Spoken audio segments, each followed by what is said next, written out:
Hey guys, what's up? It's Jocelyn Rose 420. You can call me Jocelyn for short. I mean, that is my first name after all, so, you know. But welcome to my channel. Today I'm going to be doing the first episode of Mary and Murder, as I like to call it. We have Mary and we talk about murder. Sorry if it's a little bit of a dark topic. It's just something that I'm very interested in, and I know that there's probably tons of you at home who are interested in it, and I like to smoke weed and talk about murder, so why not record it and share it with you guys. Today I'm going to be talking about John Crutchley, the Vampire Rapist, and if you see me looking over here a lot, it's because I have my computer up, and because I cannot remember all these facts, and if I try to, I will get everything wrong. I am using an article from Murderpedia. I will link it below. Make sure to subscribe and like and all that fun, cool stuff that everybody else says. Perfect. So we are going to be starting in late November 1985 in Malabar, Brevard County, Florida, and a teen woman is handcuffed at both her feet and her ankles and around her wrists, and had been crawling around the side of the road. And she had been passed by several truck drivers, and finally somebody stopped and picked her up. And when she got picked up, she told the man who had picked her up, and was like, hey, remember that house. Don't forget it, remember that house. And so he drove her to his house. They called the ambulance and the police, and when she got to the hospital had determined that between 40 and 45% of her blood had been missing, and she had ligature marks around her neck, which are from being tied up. So if you ever have the cord or whatever, you'll have it, you'll get a mark from it, and they call it ligature marks. And so when she finally told the police the story, she had been hitchhiking the day before, and she had been picked up by this man who was wearing a business suit, so he looked real professional, and it was 1985, and people still hitchhiked back then, and hitchhiked. Wow. Sorry about that. I'm gonna smoke.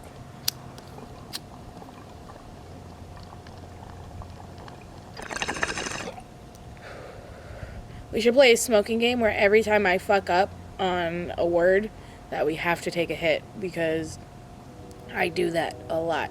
And the more I smoke, the more I'm gonna fuck up. So be ready, guys.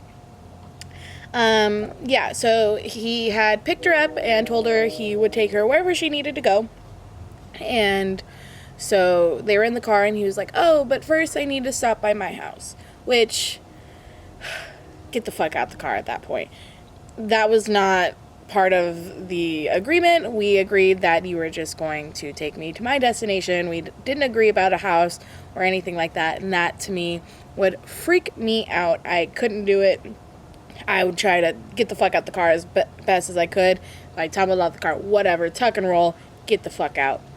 Sorry if I cuss a lot. I don't know if that's a bad thing. Sorry, guys. Anyways, so he stopped by his house, and he invited her in, and she was like, no, I'm okay, I'll stay in the car. And he was like, okay, and so he went in the house, came back out a few minutes later, and was like, oh, what I was looking for was in my back seat the whole time. Excuse me, I forgot how to breathe. So when he goes into the back seat, he chokes her out, and she wakes up, and she is tied to a kitchen countertop, her arms and her legs, she can't move them, and she sees that there's a video camera with lights, and this man proceeds to rape her, of course, recording, and he pricks her arm and starts to drain her blood, and he tells her, oh, by the way, I'm a vampire, as if this story couldn't get worse. BT dubs, I'm a vampire, and I'm gonna drink your blood, and that's terrifying. And so he does that, and he drains a little bit of her blood and drinks it, and then he handcuffs her and puts her into the bathtub. And then a few hours later, he does the same thing, except for it's in his bedroom, and this time he drugs her with a horse tranquilizer. And again, rapes her and drains her blood, puts her back into the bathtub. And so then the next morning, after a third round of rape and draining of her blood, he decides that, hey, I have to leave. Keep in mind, his wife, and his child are away at this time. It's Thanksgiving time, and they're off at whatever place, and they're not there. So he has a whole house to himself, and he's like, oh, my brother's here, and if you try to escape, he's going to kill you. And so he leaves, and she decides, fuck that, which, get it, girl. You do everything in your power to escape that situation. But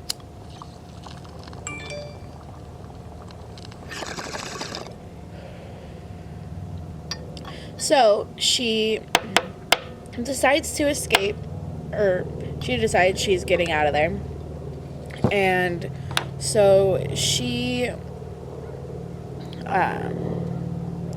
climbs out of the bathroom window, which a police officer in some interview had said that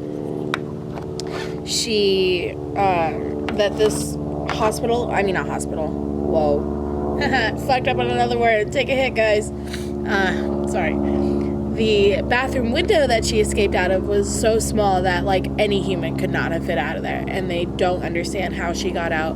But she manages to lift herself up, handcuffed, through this window, and she escapes. That's when the man finds her on the road and takes her to the hospital, and she's okay. A search warrant was served to John Crutchley, whose wife and child were away on Thanksgiving holiday, like I said. The videotape in the camera was partially erased, which, according to the victim, would have otherwise contained the footage of her rape and the extraction of her blood.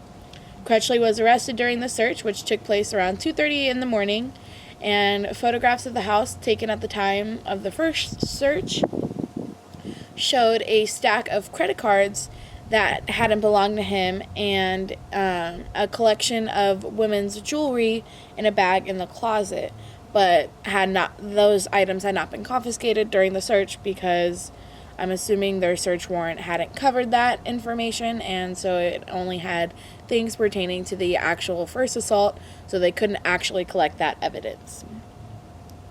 After being contacted by local authorities for his input, Robert Ressler, which he is an FBI agent who is a total badass, he was the one who came up with ViaCap, which is basically the way that all police, or I wouldn't even say police, but just all forensic, I don't know what you even call it. Basically, they can enter in the MOs or how people commit their crimes. So, like, for example, John Crutchley, they could have typed in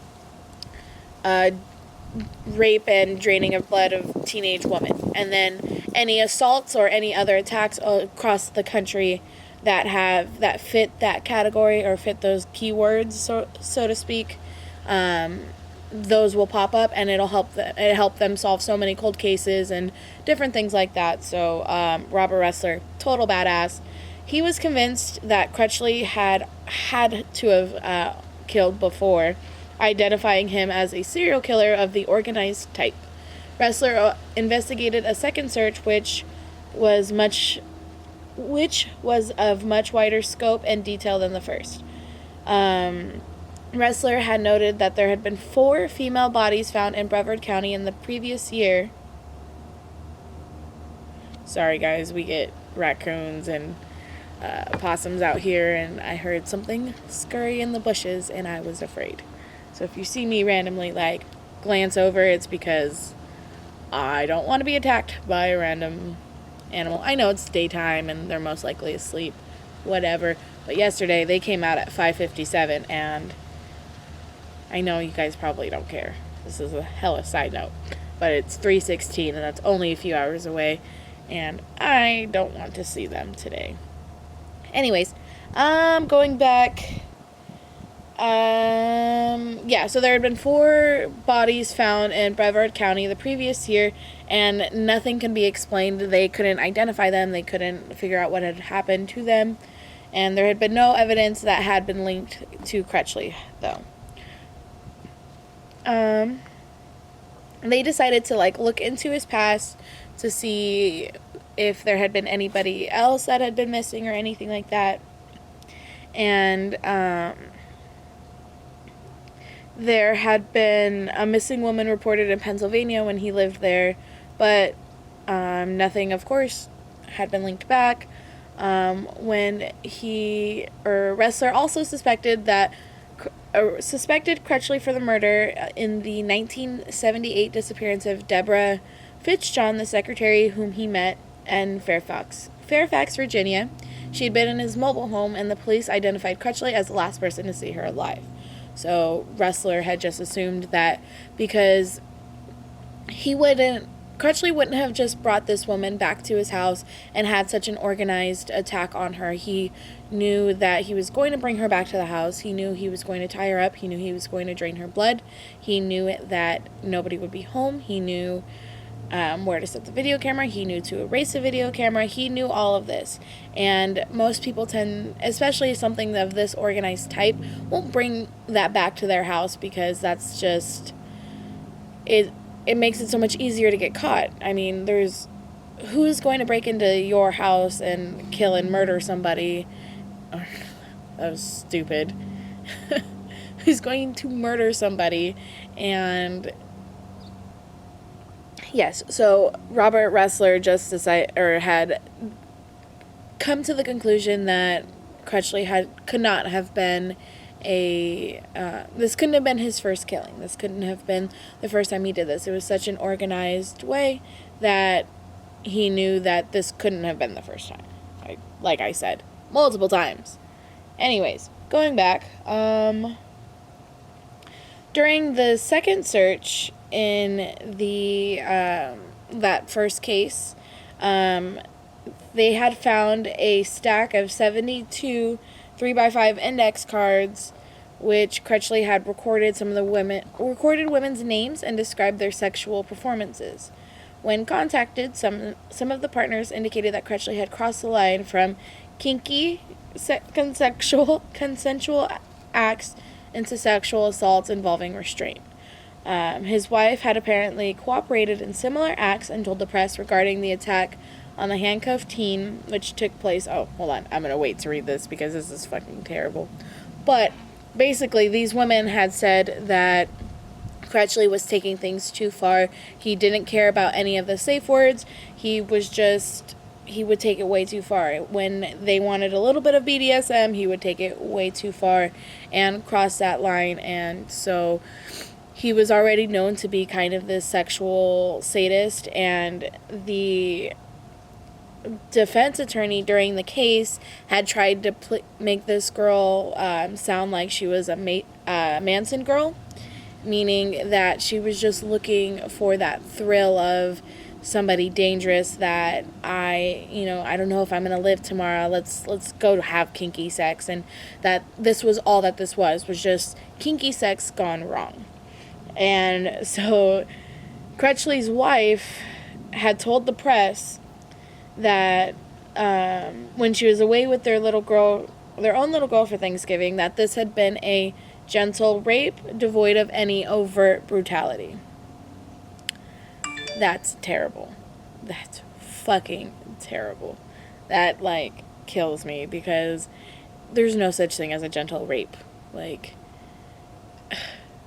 That's fucking nonsense. I'm sorry. I know this is a dark topic, especially for my first video, but you know what? Why not jump in? Anyways, so in June of 1986, Crutchley pled guilty to kidnap and rape charges in exchange for dropping the grievous bodily harm charge for extracting the victim's blood and for the drug charge possession of the horse tranquilizer. During the sentencing phase, the blood issue came up nonetheless, and Crutchley claimed to have been introduced to blood drinking by a nurse in roughly 1970 as part of a sexual ritual. He said that it should not be considered in his sentencing because in this case he had not drunk the blood because it had coagulated before it could, and he couldn't get it down. His wife did not take the stand, but told reporters that her husband wasn't guilty and that he was just a kinky sort of guy. This wife, she's an amazing woman. She's great. She should speak for all women. I'm just kidding. I hope you guys can sense the sarcasm. But based on the testimony from Robert Ressler at the sentencing hearing, the judge chose to exceed the state guidelines and sentence Crutchley to 25 years to life in prison with 50 years of subsequent parole. So Robert Ressler was like, nah, he's going to get out in less than that. There's no way he's going to serve the full 25.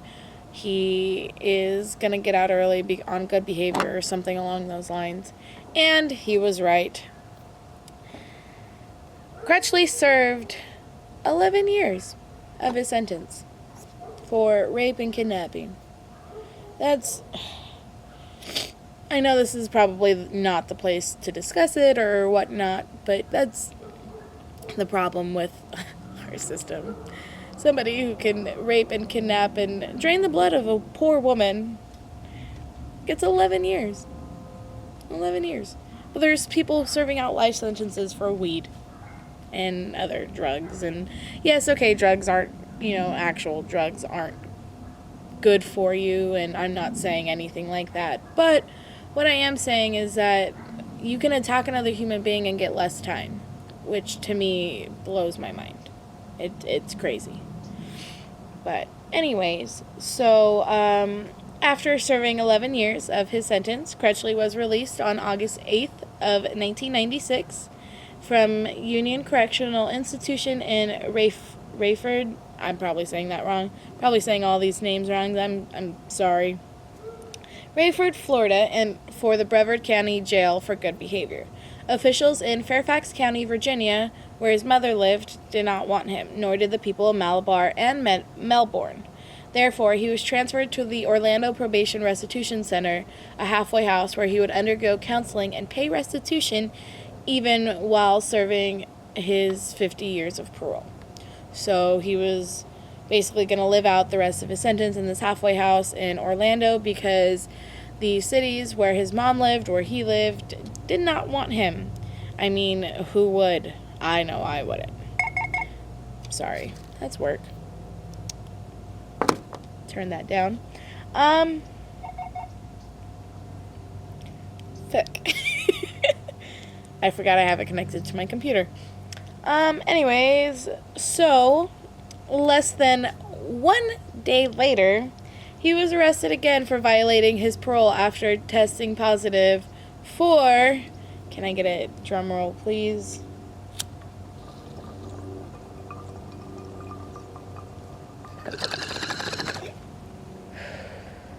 Good old Mary J. Yep, that's right. He tested positive for marijuana. Even though he denied smoking marijuana, saying that inmates blew marijuana smoke in his face, prosecutors in the subsequent trial showed Crutchley confessing to a corrections inspector that he smoked the substance because he was nervous about his impending release and thought the drug would make him relaxed. Sorry, guys. So, this violation of parole resulted in the sentence of life imprisonment because Crutchley fucked up and 3 strikes and you're out. So he had the rape, the kidnap, and lastly, violating his parole from smoking weed. On March 30th, 2002, Crutchley died in prison, and corrections officials reported on April 2nd, 2002, that he had been found dead in his cell at the Hardy Correctional Institute with a plastic bag over his head, The cause of death was I'm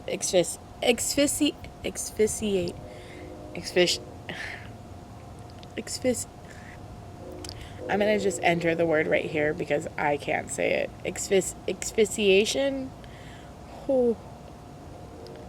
Sorry guys, I'm pretty litty titty, as Mac would say.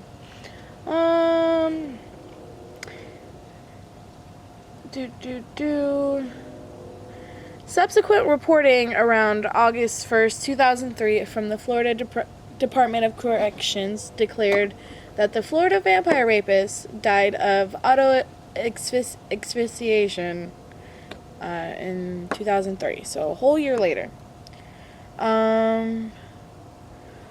Yeah, that's pretty much it.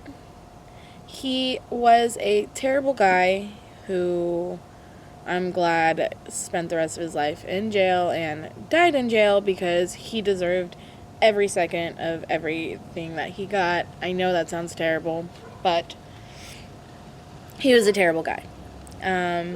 Yeah, I hope you guys enjoyed it. Please comment below if there are any murders that you guys want me to look up and share with you guys, and let me know how you guys like this. If you guys want to see more, give me a thumbs up. Let me know what's up. Yeah, hope you guys have a great day, and I will see you later.